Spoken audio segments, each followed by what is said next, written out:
The deep space research vessel Horizon drifted through the inky blackness, its hull gleaming under the distant starlight. Dr. Elena Rodriguez leaned forward, her fingers dancing across the holographic interface with practiced precision. Something was different about this sector, a subtle wrongness that set her scientific intuition on high alert. Quantum sensors picked up anomalous energy signatures that defied everything in the standard stellar cartography databases. The readings flickered and shifted, like whispers just beyond the edge of understanding. Chief Science Officer Michael Chen approached, his reflection ghosting across the transparent data displays. "Those readings are impossible," he muttered, adjusting the calibration settings. "We're detecting energy patterns that shouldn't exist in known physical models." The Horizon was humanity's most advanced deep space exploration vessel, equipped with technologies that represented the pinnacle of human scientific achievement. Commissioned by the United Exploration Consortium, the ship represented humanity's boldest step into the unknown. Its crew was a carefully selected group of specialists, each chosen not just for their exceptional skills, but for their ability to think beyond conventional limitations. Elena zoomed in on the fluctuating data streams. The energy signatures created intricate patterns that seemed to dance between mathematical precision and chaotic randomness. It was as if the very fabric of space was breathing, expanding and contracting in ways that challenged everything they understood about quantum mechanics. "Run a quantum resonance analysis," she instructed the ship's central computer. The holographic displays erupted into a kaleidoscope of mathematical projections, each layer revealing increasingly complex interactions of energy and matter. Captain Sandra Williams entered the research deck, her presence commanding yet measured. Years of deep space exploration had taught her that the universe was far more mysterious than humanity's most ambitious scientists could imagine. She studied the display, her augmented neural interface parsing the data at speeds no unmodified human could achieve. "What are we looking at?" she asked, her voice steady despite the growing tension. Michael pointed to a series of nested energy patterns. "These signatures don't match any known stellar phenomenon. They're too organized to be random, but too complex to be artificial. It's like something is watching us." The ship's artificial intelligence system began cross-referencing the data with every known scientific database. Millions of calculations occurred in fractional seconds, searching for any potential explanation. The result was unprecedented, complete uncertainty. Outside the ship's reinforced viewport, the star field seemed to shimmer. Space itself appeared to be subtly changing, warping in ways that defied traditional understanding of astronomical physics. The crew watched in a mixture of scientific excitement and growing apprehension. Elena's mind raced with possibilities. Her doctoral research had focused on quantum entanglement and emergent spacetime phenomena, but nothing in her academic career had prepared her for what they were witnessing. The energy patterns suggested intelligence, but not in any form they could comprehend. "Prepare a quantum probe," she told the technical team. "I want a detailed scan of these energy signatures." The probe deployed silently, its advanced sensors extending delicate quantum filaments into the surrounding space. As it moved, the energy patterns responded, shifting, adapting, almost like a living system becoming aware of an observer. Captain Williams moved closer to the primary display. "Something is definitely out there," she said quietly. "And I don't think it's waiting. I think it's communicating." The ship's quantum communication array began to register strange harmonics, complex signal patterns that seemed to pulse with an almost rhythmic quality. It wasn't random noise. It wasn't a standard communication protocol. It was something entirely new.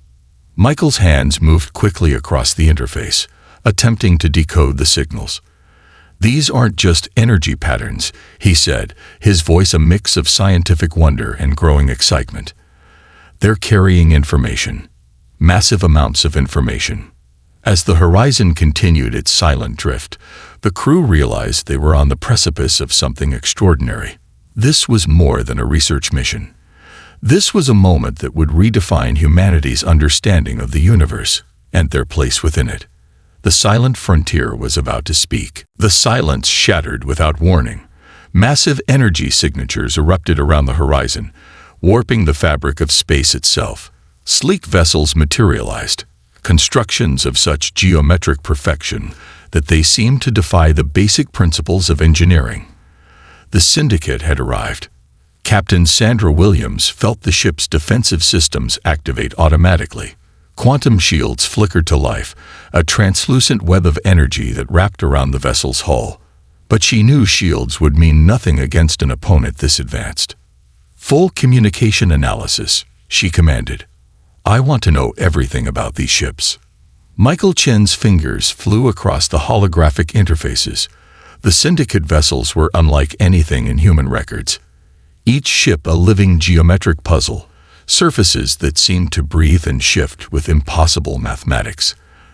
Their design suggested intelligence far beyond traditional engineering, a blend of technology and something almost organic. A communication burst overwhelmed the Horizon systems. Not a traditional message, but a complex quantum transmission that threatened to overload their computational cores. It was a demand, pure and absolute. Surrender or be eliminated. Dr. Elena Rodriguez studied the transmission with a scientist's detached curiosity. "It's not just a message," she muttered. "It's a complete informational matrix. They're attempting to completely override our communication systems." The bridge crew watched in tense silence as the transmission continued. Layers of complex data unfurled, mathematical proofs, technological specifications, and what seemed to be ultimatums written in a language that existed somewhere between mathematics and pure thought. Captain Williams understood the gravity of the moment. First contact wasn't supposed to be like this. Years of diplomatic training, countless simulations, academic papers about potential extraterrestrial encounters. Nothing had prepared them for the raw, calculated coldness of the Syndicate's approach. "Prepare a response," she ordered. But not a surrender, not a declaration of war, something entirely unexpected. Michael looked up from his console, confusion etched across his face. "They're giving us precisely 3 standard galactic time units to comply. Failure to do so means total destruction." Elena had already begun working on something. Her hands moved with a musician's precision across the quantum communication interface. She wasn't preparing a traditional response. She was crafting something else entirely. The Syndicate vessels began to charge weapons, energy systems so advanced they could theoretically disintegrate entire planetary systems with a single discharge. Their geometric forms pulsed with a cold, calculated menace. Every sensor on the horizon registered the same message. Resistance was futile. But humans had never been good at accepting impossible scenarios. Elena's communication burst was nothing like the Syndicate's mathematical ultimatum. It was a complex tapestry of human experience, compressed into a quantum signal that defied traditional communication protocols. Mathematical equations danced with artistic expressions, scientific discoveries intertwined with musical compositions. The entire breadth of human creativity and knowledge became a single impossible message. "What are you doing?" Captain Williams asked, watching the transmission take shape. "Showing them who we are," Elena responded. "Not as a threat, not as a weapon, but as a possibility they haven't considered." The Syndicate vessels paused. Their weapon systems, so ready to unleash destruction, momentarily hesitated. The quantum communication had done something unexpected. It had introduced an element of unpredictability into their perfectly calculated scenario. Michael's console erupted with incoming data. "They're analyzing the transmission, but not like we expected. It's almost like they're trying to understand it." Seconds stretched into an eternity. The horizon hung suspended between destruction and first contact, a single vessel representing the entire potential of human civilization. Outside, the Syndicate ships remained motionless, their geometric perfection now seeming almost uncertain. Captain Williams allowed herself the smallest smile. Humanity's first response to an overwhelming threat wasn't aggression. It wasn't surrender. It was something far more powerful, a demonstration of complexity, creativity, and an invitation to understand. The universe watched and waited. Research laboratories across the United Earth complex erupted with unprecedented activity. The encounter with the Syndicate had transformed every scientific discipline from a theoretical pursuit into a critical mission of survival and understanding. Dr. Elena Rodriguez arrived at the Global Scientific Collaborative, her mind still processing the quantum communication from their first encounter. Holographic displays lined the circular research chamber, each screen showing different aspects of the Syndicate technology they had managed to capture during those brief moments of contact. "We're looking at a complete paradigm shift," she announced to the assembled team of researchers. Specialists from every scientific discipline imaginable had been gathered: quantum physicists, materials engineers, xenobiologists, and computational experts from around the globe. Dr. Michael Chen approached a massive holographic model of the Syndicate ship's exterior. Its surface seemed to be more than just a physical barrier. It was a living, adaptive system that responded to environmental changes with impossible speed and precision. "Traditional engineering is obsolete," Michael explained to the team. "The Syndicate doesn't build technology. They grow it. Each vessel is more like a complex organism than a machine." The research teams worked in shifts that blurred the lines between day and night. Every captured data fragment, every microscopic sample became a window into a completely different approach to technology. Where human engineering relied on fixed designs and mechanical precision, the Syndicate's technology seemed to breathe, adapt, and evolve. Sarah Kumar, a quantum computing expert, had been analyzing the communication protocols. "Their information systems don't just process data," she explained, pointing to a complex holographic representation. "They integrate it. It's like every piece of information becomes part of a living network." Breakthrough after breakthrough emerged from the collaborative efforts. A materials engineering team discovered that the Syndicate's ship exterior could redistribute energy and structural stress in ways that defied known physical limitations. What appeared to be a solid surface could become fluid, could absorb impacts, could restructure itself instantaneously. "We're not just studying their technology," Dr. Rodriguez emphasized during a global briefing.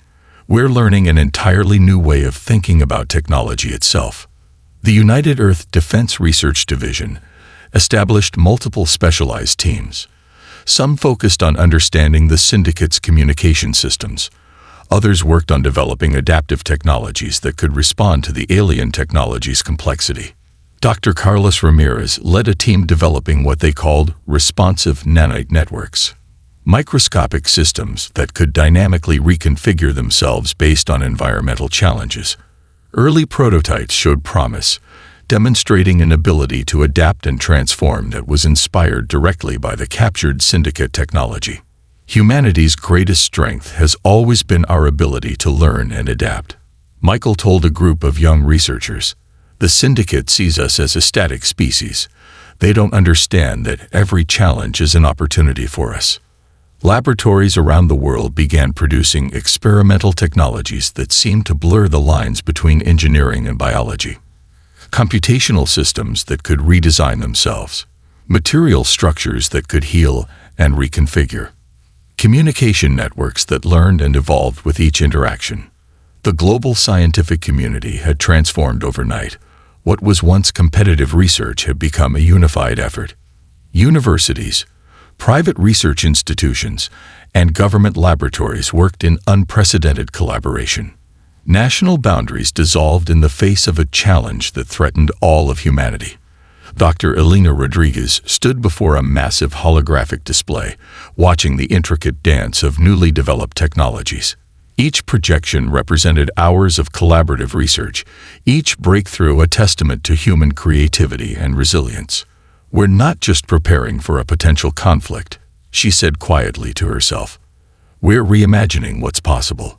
Outside the research complex, the first prototypes of adaptive defense systems began to take shape. They were no longer just machines or weapons.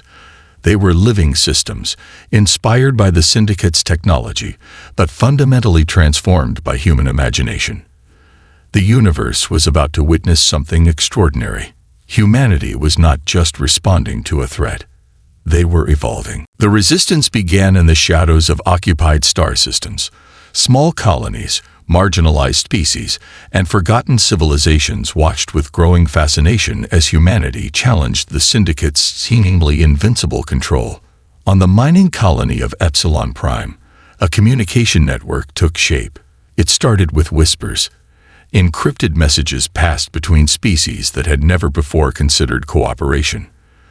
The Verdant Collective, a plant-based civilization from the Orion cluster, shared the first transmission.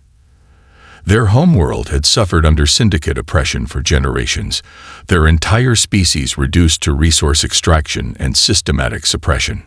Captain Sandra Williams studied the incoming intelligence reports. The communication patterns were complex, an intricate web of coded messages that revealed a profound truth. Humanity was not alone in its resistance. Dr. Elena Rodriguez worked alongside communication specialists, decoding the subtle language of resistance. Each message was a work of art. Scientific data disguised as cultural exchange. Military intelligence hidden within seemingly innocuous botanical research. They're using communication as a weapon, Michael Chen observed, watching the data streams. Not through force, but through connection. The Syndicate had always believed in absolute control. They saw the galaxy as a system to be managed, species as resources to be categorized and exploited. But they had fundamentally misunderstood the power of collective hope. Small resistance cells began to emerge. The silicon-based lifeforms of the Nexus rings shared advanced energy transfer technologies. Nomadic space-dwelling communities provided intricate star charts and navigation data. Each contribution was a thread in a growing tapestry of resistance. On a research station orbiting a forgotten moon, a team of xenobiologists made a breakthrough. Dr. Aisha Nakamura discovered a communication protocol that could link diverse biological systems, a universal language that transcended traditional communication barriers. It's not about translation, she explained to her team. It's about finding a common understanding. The resistance network grew exponentially. What began as isolated pockets of defiance became a sophisticated intelligence sharing system. Species that had been enemies for centuries found common ground in their opposition to the Syndicate. Captain Williams oversaw the development of a new kind of diplomacy. It wasn't about military alliances or territorial agreements. It was about shared survival, mutual understanding, and the radical concept that diversity was a strength, not a weakness. Syndicate monitoring systems began to detect anomalies. Communication patterns that shouldn't exist. Resistance movements that defied their predictive models. For the first time, the Galactic Control System showed signs of uncertainty. Michael Chen developed adaptive communication algorithms that could integrate multiple species communication methods. What appeared to be random noise became a sophisticated network of shared intelligence. Each message was a puzzle, each transmission a potential weapon against the Syndicate's control. The mining colonies were the first to show true resistance. They began to modify their extraction technologies, creating systems that could rapidly adapt to Syndicate surveillance. Energy signatures became messages. Resource transport routes became intelligence networks. Dr. Elena Rodriguez identified the key to their success. We're not just sharing information, she told the Leadership Council. We're creating a living, breathing network of resistance. Each species brings something unique. Each contribution changes the entire system. Underground resistance movements began to coordinate. The Verdant Collective's biological communication networks merged with human quantum communication technologies. Silicon-based lifeforms shared energy transfer methods that could disrupt Syndicate control systems. What the Syndicate had never understood was the power of hope. They saw civilizations as static systems to be controlled, but hope was dynamic. Hope was adaptive. Hope was alive. The resistance was no longer just a collection of species. It was becoming something else entirely.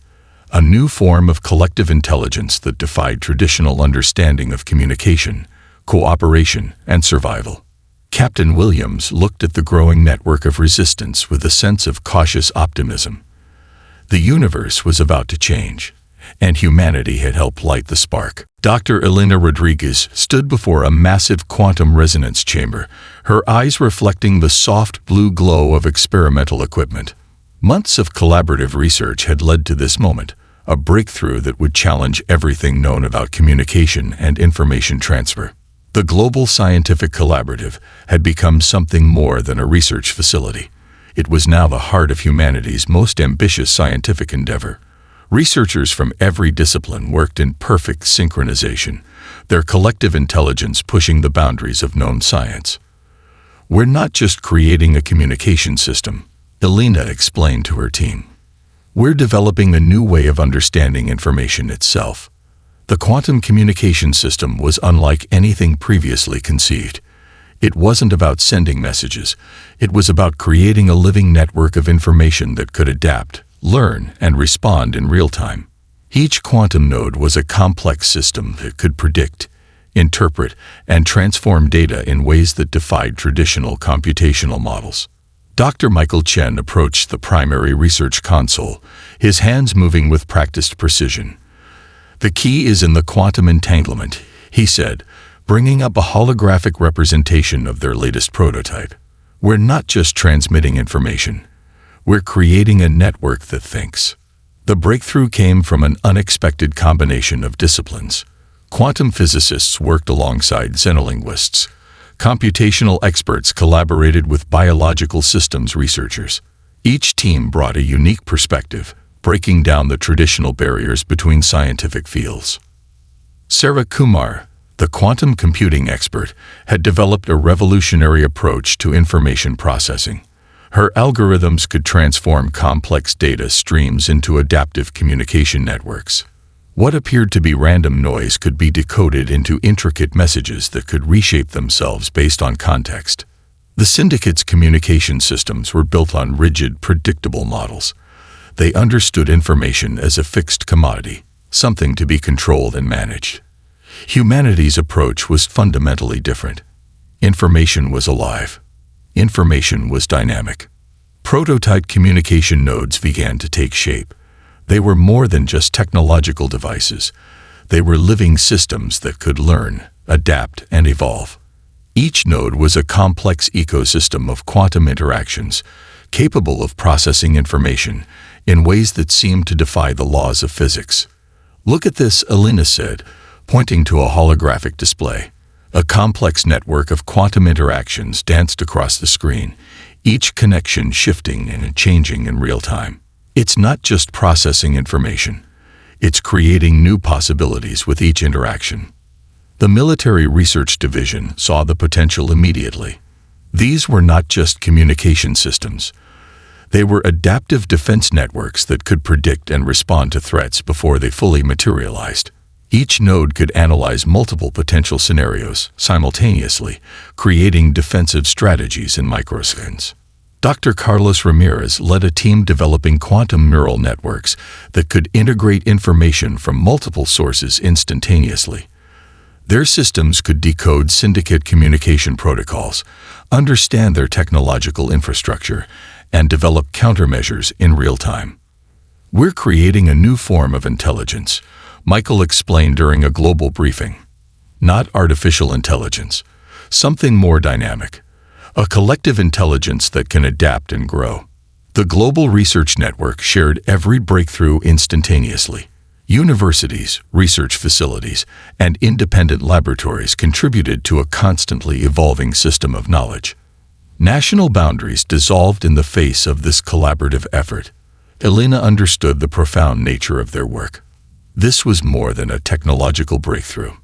It was a fundamental reimagining of how information could exist and interact. The first full-scale test of the quantum communication network approached. Researchers worked in shifts, monitoring every possible variable. The chamber hummed with potential, a living system of quantum interactions that seemed to breathe with its own kind of intelligence. "We're not just developing a technology," Elena said quietly to herself. "We're giving birth to a new way of understanding the universe." The quantum communication system was ready, and the universe was about to change. The syndicate's leadership convened in their central decision chamber, a geometric space that defied traditional architectural understanding. Holographic projections displayed increasingly perplexing data about human resistance. Every predictive model, every strategic calculation was failing. High Coordinator Zexnar studied the information streams with growing uncertainty. Humans were unlike any species they had encountered in millennia of galactic conquest. They didn't follow any expected pattern of resistance or survival. Psychological warfare had always been the Syndicate's most powerful tool. They had systematically broken the spirit of countless civilizations, reducing complex societies to manageable resource systems. But humans refused to be managed. They transformed every challenge into an opportunity for growth. Captain Sandra Williams understood the psychological battlefield intimately. During a strategy session with her top commanders, she outlined their most critical approach. "We're not fighting a traditional war," she explained. "We're challenging an entire system of thinking." The human resistance had discovered something profound. The Syndicate's greatest weakness was its inability to comprehend true adaptability. Every Syndicate strategy was based on predictive models, on the assumption that species would respond in predetermined ways. Humans shattered those assumptions with every interaction. Dr. Elena Rodriguez worked closely with a team of psychological researchers, xenocultural experts, and communication specialists. They were developing something far more sophisticated than traditional military strategy. They were creating a new language of resistance. "It's about breaking their conceptual framework," she explained to Michael Chen. "The Syndicate sees the universe as a closed system. We're demonstrating that it's actually an open, dynamic network of possibilities." Resistance broadcasts began to change. They were no longer just communications or defensive messages. They became complex cultural transmissions, scientific discoveries, artistic expressions, philosophical insights, all woven together into intricate information networks. The Syndicate's monitoring systems became overwhelmed. Each human transmission carried multiple layers of meaning. What appeared to be a simple communication could be a sophisticated mathematical proof, a piece of musical composition, a complex philosophical argument, all simultaneously. Dr. Carlos Ramirez developed psychological analysis algorithms that could decode the deeper meanings of these transmissions. "They're not just sending information," he told the research team. "They're challenging the entire concept of communication." Syndicate psychological warfare units began to experience unprecedented system failures. Their predictive models collapsed when confronted with human complexity. Humans didn't respond to intimidation. They didn't break under pressure. They transformed. Smaller species within the Syndicate's control began to watch these interactions with growing fascination. The resistance was becoming something more than a military strategy. It was a philosophical revolution. Captain Williams understood the critical nature of their approach. "We're not trying to defeat the Syndicate militarily," she explained during a global strategy session. "We're showing them a fundamentally different way of existing." The psychological transformation became a weapon more powerful than any traditional military technology. Humans demonstrated an ability to find hope in the most challenging circumstances. They turned limitation into innovation. They transformed fear into curiosity. Research teams developed communication protocols that could penetrate the Syndicate's most sophisticated defensive systems. But these were not traditional infiltration techniques. They were complex cultural transmissions that challenged the very foundations of the Syndicate's understanding. Dr. Elena Rodriguez saw the broader implications. "We're not just resisting," she told her team. "We're demonstrating a new way of understanding existence itself." The Syndicate's leadership began to experience something unprecedented: doubt. Their perfectly calculated systems started to show fractures. The human resistance was not just a military challenge. It was a fundamental challenge to their entire way of understanding the universe. Psychological warfare had always been about control, but humans were showing that true strength came from adaptability, from the ability to transform and grow. The universe watched as a new form of resistance took shape, not through destruction, but through the profound power of human imagination. The Battle of Epsilon Cluster would be remembered as the moment everything changed. Space itself seemed to bend around the competing fleets, a canvas of impossible geometric conflicts that defied traditional understanding of warfare. Captain Sandra Williams stood on the bridge of the horizon, her hand steady on the quantum navigation console. Around her, the ship had become more than a mere vessel. It was a living system of adaptive technologies, each component capable of instantaneous reconfiguration. The Syndicate's fleet arrived with mathematical precision. Hundreds of vessels that moved like a single organism, their geometric forms shifting and merging in ways that challenged fundamental laws of physics. They had never lost a significant engagement in thousands of galactic cycles. Today would be different.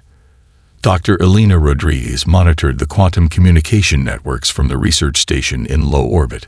Her team had spent months preparing for this moment, developing technologies that could transform the very nature of conflict. It's not about winning, she had told her researchers. It's about changing the entire concept of victory. The first wave of Syndicate attacks came with overwhelming force.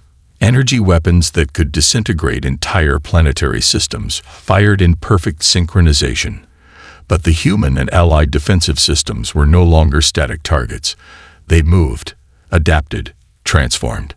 Michael Chen's adaptive defense algorithms came to life.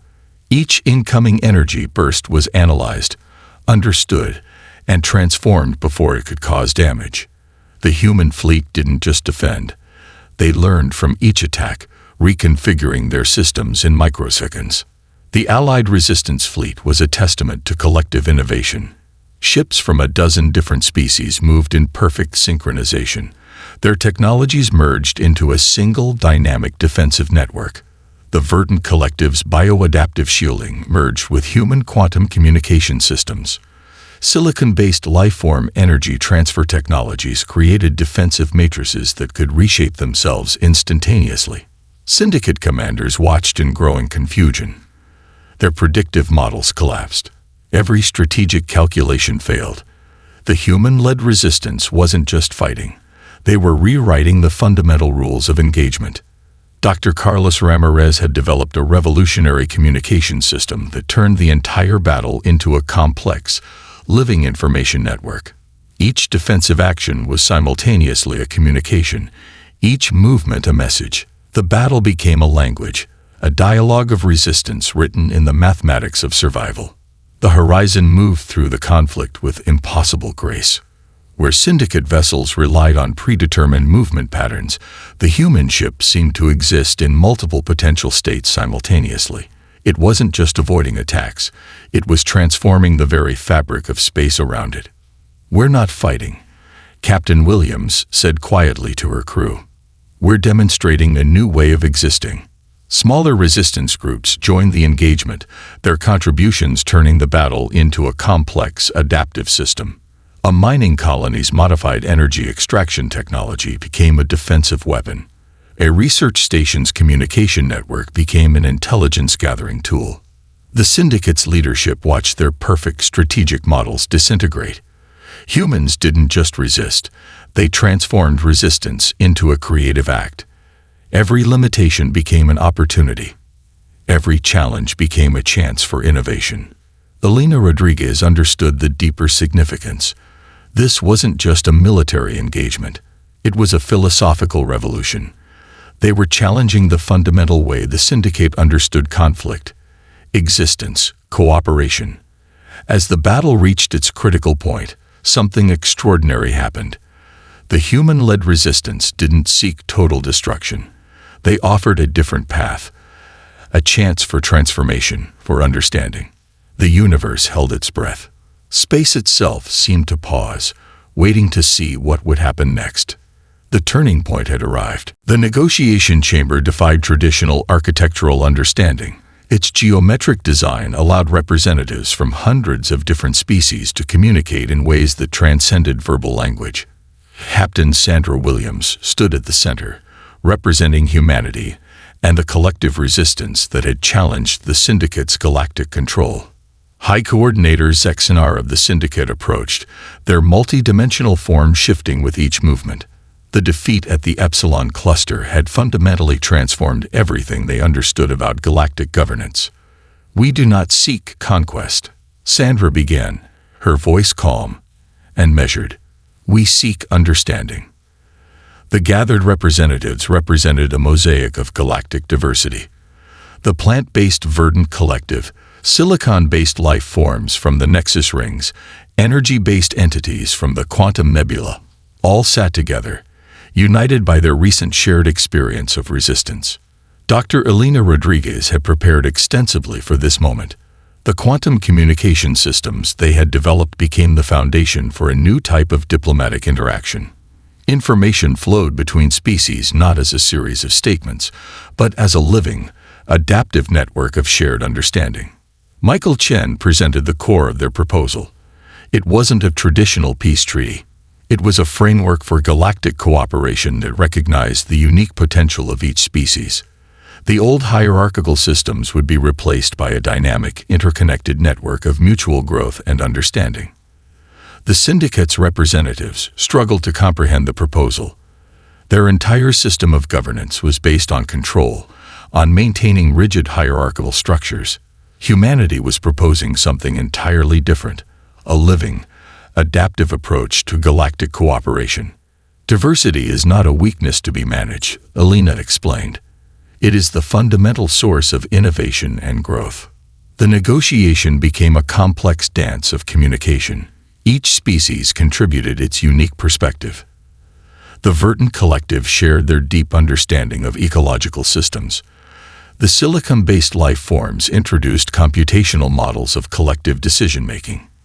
Humanity offered its most powerful resource, the ability to see potential where others saw limitations.